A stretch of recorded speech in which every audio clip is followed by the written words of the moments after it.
Ngayon po is nakatanggap po ako ng rice, Pure Gold cash incentives po, and worth 1,000 pesos po for my family. And nakatanggap din po ako ng mantika, toyo, sugar, and yung balde po para sa gamit namin sa kusina, ganun. Ayun po. First time po namin binaha. 2.5 years pa lang po namin napapagawa yung bahay namin. Nung maranasan po namin ma-wash out. Yung mga cash assistance sa pampagawa po namin ng bahay.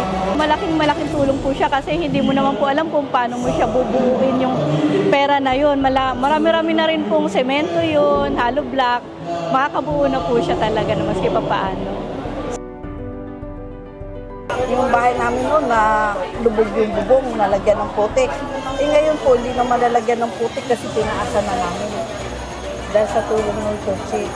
Mataas na po siya. Inabot man siya ngayon nung kay Karina, ganun na lang sa sahig. Malaking tulong na po sa amin yung binigay ng Chuchi ngayon sa aming pang-araw-araw na buhay, lalo po yung rice. Sobrang importante po ng rice sa amin.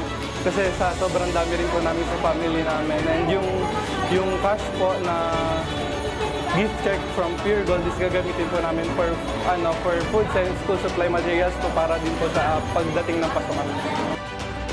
The 15,000 could help them a lot because their houses is made of like materials. So that 15,000 can help them get those material back and they can build.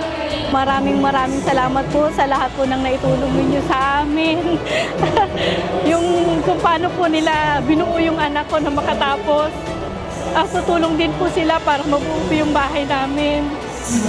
Malaking tulong po talaga siya. Maraming salamat po sa Chuchi Foundation at sa mga tumutulong po at bumubuo po nito. Maraming salamat po.